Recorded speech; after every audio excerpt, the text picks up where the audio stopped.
خصوصا أم المصائب زينب في خريبة الشام، تقول إذا جن عليها الليل صارت عيناها تلتقط صور الرؤوس، تارة إلى رأس الحسين، أخرى إلى رأس العباس، رؤوس بني هاشم، وينادي الشاعر عن لسانها: أنا وايقفة وانده بصوتي،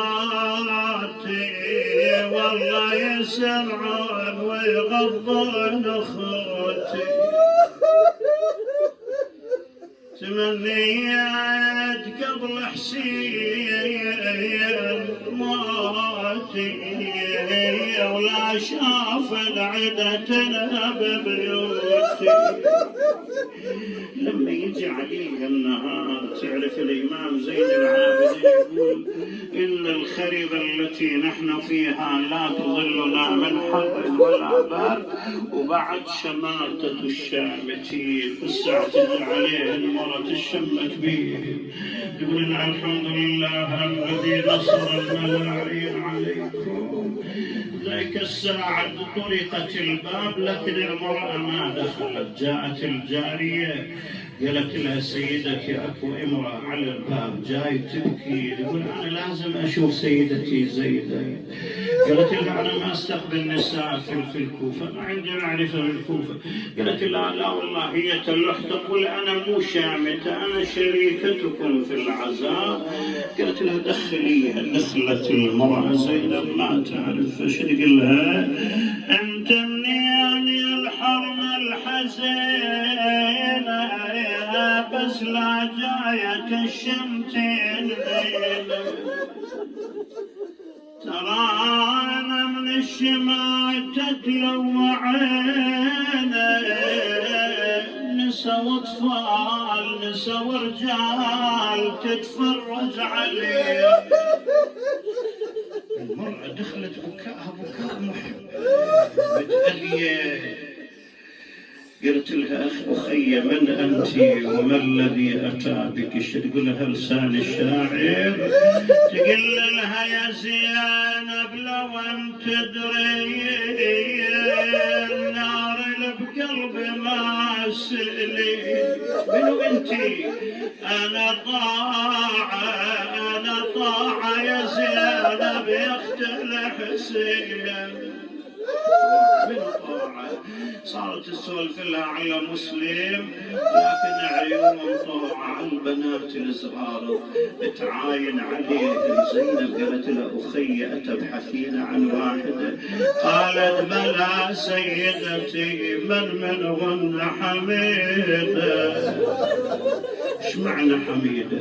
قالت: لما كان مسلم عندي قال لي: أوصيك يا طاعة بوصية، من توصل سبايا الغاضرية أضرب السبايا على بنية اسمها حميدة الهاشمية. الآن إذا عندكم حاجة ترفعوها إلى الله. صاحت زينب: بني حميدة تعالي.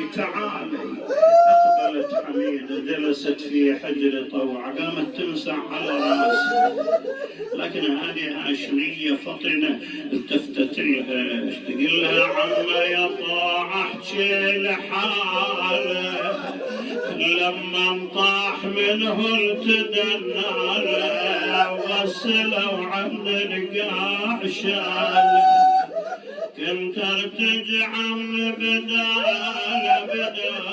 يفي علي وعلى عيال. هذه نساؤك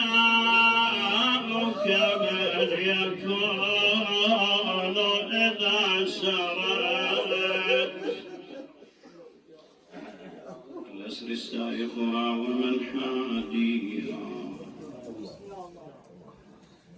اللهم إنا نسألك وندعوك بحق الحسين الوجيه وجده وأبيه وأمه وأخيه والأئمة المعصومين من بني، فرج عنا يا الله فرجا عاجلا قريبا كلمح البصر أو هو أقرب.